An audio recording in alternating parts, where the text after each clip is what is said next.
Bonjour à tous, c'est Antoine. Aujourd'hui, on va parler d'une grande figure de la musique américaine, j'ai nommé Quincy Jones.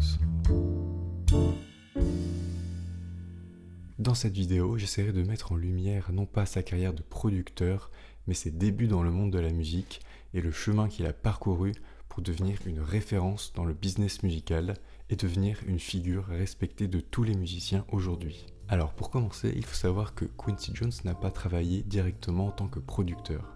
C'était un passionné de jazz, et après avoir essayé des dizaines d'instruments avant, dont le tuba, le sous-bassophone, le corps de baryton, le saxorn alto, le corps d'harmonie et le trombone, il jette son dévolu sur la trompette et s'entraîne jour et nuit pour devenir trompettiste de jazz. Si on veut bien comprendre les raisons de son ascension, il faut se remettre dans le contexte et s'intéresser un peu à ses fréquentations de l'époque. Quand il prend des cours de trompette, il a 14 ans, il vit à Seattle, et c'est Clark Terry qui accepte de lui enseigner les bases de l'instrument. Clark Terry est déjà très connu à l'époque, et pour Jones c'est une véritable aubaine de pouvoir travailler avec un musicien qui a déjà joué avec les grands noms du jazz. C'est aussi à Seattle que Jones se lie d'amitié avec un jeune chanteur et pianiste de 16 ans très prometteur qui n'est d'autre que Ray Charles, et qui va lui apprendre tous ses secrets d'arrangeur et de musicien.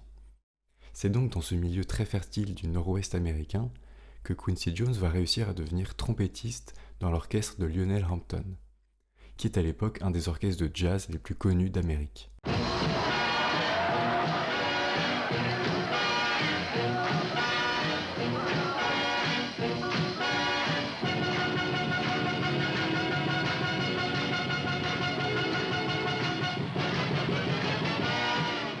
Voilà, vous savez maintenant que Quincy Jones a commencé sa carrière en tant que trompettiste de jazz. Mais vous vous demandez peut-être, est-ce qu'on peut l'entendre jouer de la trompette dans un de ses albums ? Parce que quand on dit écouter un album de Quincy Jones, c'est souvent écouter ses compositions ou ses productions, mais rarement lui-même jouer de la trompette. Il y a plusieurs raisons pour cela. La première, c'est qu'en 1974, il subit un AVC qui va le séparer à jamais de son instrument. Après cette date, il ne pourra plus jamais souffler dans une trompette. La deuxième raison, c'est que même avant 1974, la plupart des sessions d'enregistrement auxquelles il participe sont des sessions d'orchestre de jazz, des big bands.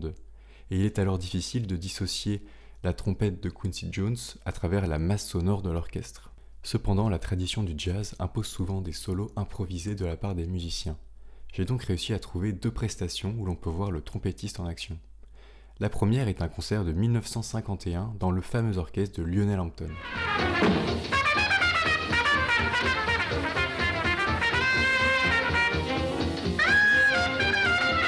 Le deuxième solo est tiré d'une de ses premières compositions, Kingfish, enregistrée avec l'orchestre de Lionel Hampton le 17 octobre 1950.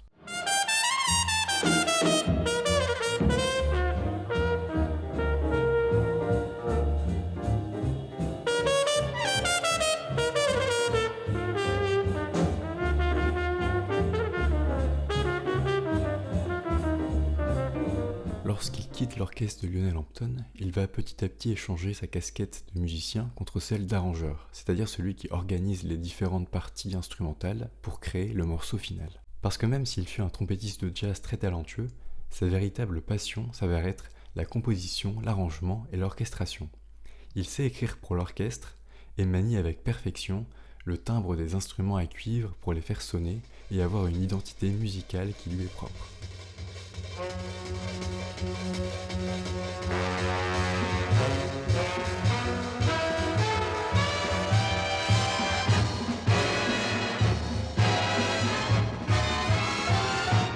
C'est donc après avoir travaillé avec toutes les grandes figures du jazz, après avoir écrit des trentaines de musiques de films, qu'il se dirige vers la musique populaire américaine et commence à dénicher des étoiles montantes. C'est un producteur qui connaît donc extrêmement bien la technique instrumentale, la théorie musicale, l'écriture pour orchestre, la musique de film et toutes les facettes du business musical. S'il a réussi à propulser Michael Jackson au niveau de star mondial, c'est aussi pour sa faculté à détecter les qualités et le potentiel d'un artiste. C'est sûrement pour toutes ces raisons que Quincy Jones est autant respecté des musiciens et qu'il reste aujourd'hui une référence dans la musique américaine. Voilà, c'est tout pour aujourd'hui, j'espère que ça vous a plu. Si ça vous intéresse et que vous voulez en savoir un peu plus sur sa vie personnelle et sa carrière, je vous recommande de lire sa biographie qui est remplie d'anecdotes et de détails passionnants. Sinon, je vous invite à regarder ma vidéo sur les jingles du cinéma hollywoodien et à vous abonner à ma chaîne. Merci beaucoup, ciao!